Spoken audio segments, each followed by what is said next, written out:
March 6, 1853, that a group of people had a vision to reach people in this community. That vision is still very much a part of our church and all that has happened in its history.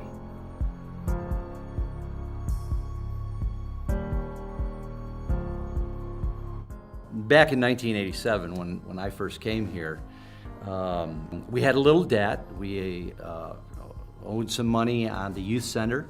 We had 2 parcels across from Pastor Brad's office that we had purchased. And back in those days, because the church was an older age, it was obvious that we were going to build a senior citizens center where senior citizens could live. And shortly after I got here, I said, no, that's not going to be what we're going to do with that property. How did we inspire First Baptist to, one, go into a capital fund campaign to build this amazing 36,000 square foot facility?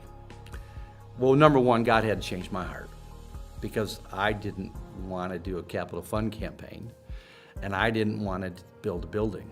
And the minute God changes the heart of the leader, that becomes an inspiring story to be able to share that with other leaders in the life of the church.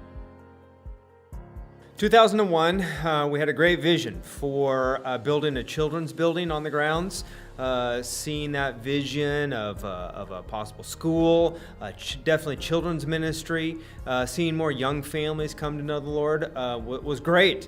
And so Pastor Jim and I put our heads together and said, now how are we going to pay for it? How are we going to bring this about? And he asked me if I would be the co-director of the campaign. I said I'd be honored to do that. And so we were in charge of raising about $6.5 million of that money for that campaign.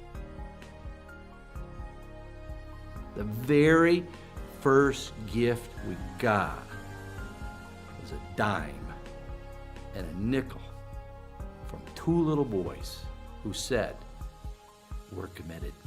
Didn't realize it would be such a big deal back then, huh? Yeah, we didn't It realize. was just a cute thing. We didn't know to be about a the part of it. notoriety. Yeah, we had 2 sons at the time. Daniel was about 4, and I think David was about 2. And they had made a commitment to build the children's building, and we wanted them to be a part of it as well. So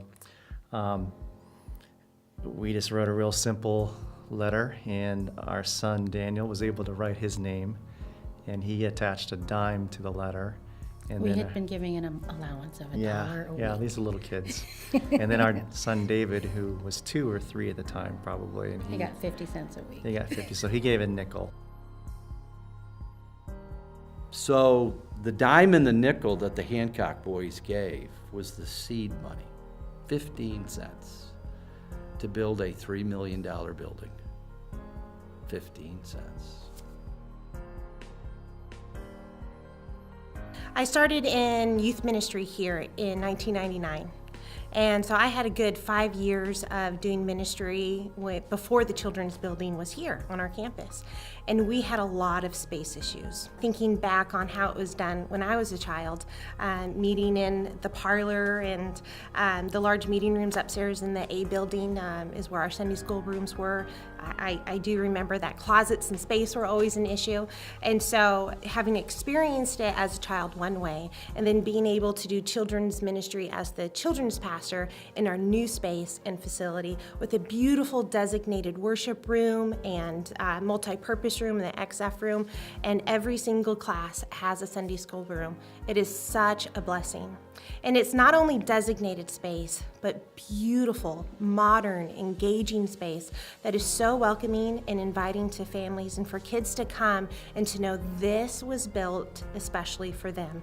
It doesn't look like an adult space that we put children's poster in. This is a kid's space. And children and families feel valued because First Baptist has been able to designate time and resources and finances, and so many people our church family has given over the years to be able to tell families, we love you. This is for you. Come and worship here as a church family. Oh, it's a fantastic place to work. I always tell people that I used to work in the Hobbit hole. So my classroom actually had, when I was at the previous school, my classroom had a window into the sanctuary. I never even got to look outside. And so to come to work every day is a joy. The fact that we have natural lighting, the fact that it's a safe campus, the fact that we are state of the art, we can do everything that we need to do and to do it with excellence because we have such an awesome facility. You know, for years, we've, as a staff, as a church, we've walked the grounds of the community center just praying, saying, God, when are you going to open that door? God, we claimed this property for you. And as we prayed and we prayed and we prayed, we never knew when that day would come. But I can remember the day when I got the phone call. And I get all kinds of phone calls in the office, but that day, that phone call was different. It was from a realtor. And he said, hey, are you available in the next few minutes? I'd love to come and sit down with you because the Scottish Rite, they're ready to sell. And I remember sitting down and talking with him and then afterwards saying, hey, you know what, I'm going to meet with our senior pastor. We'll have to talk with our board, talk with our congregation. There's a whole process here. And I can remember walking into Pastor Brad's office. And I remember just looking at him and telling him, hey, you never will believe it, but the Scottish Rite, they want to sell next door.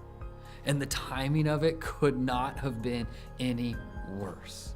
I mean, we're in the middle of a capital fund campaign. We've been preaching, we've been living, we've been challenging. Let's get out of debt. Imagine what it would be like, the free to look forward where we have no debt at all. And yet in the middle of it, God would plant right there this new idea, this vision. He would show us that, hey, you've been praying, you've been praying, you've been praying, you've been praying, and now I'm opening that door. You know, when we started this 2020 Free to Look Forward campaign, we had no idea that the Scottish Rite property would become available. But I'll tell you this, we never could have purchased this property if we had not stepped out in faith and started to do the campaign. And those words, free to look forward, I think are so fitting now that we were freed up to look forward. We never would have been able to purchase this property if we hadn't started that campaign. And so having that 2020 vision, having that mindset that the year 2020 is coming, where would we be at that point? Where would we be at that time?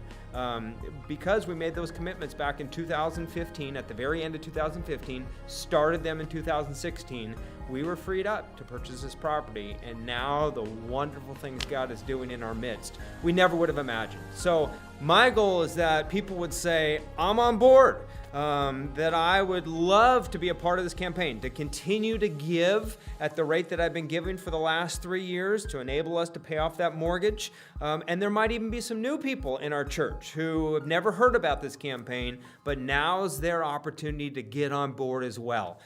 Because we know God has got great things in store for us. And so in this year, 2019, to be able to continue to pay off that mortgage, to pay off that debt, and then know in the year 2020 and beyond, God's going to free us up even greater ways to do ministry. I'm excited about that. I'm on board. My name is Angel, and I'm on board. My name is Ahime, and I'm on board. I'm on board. I'm on board. I'm on board. I'm on board. I'm on board. I'm on board.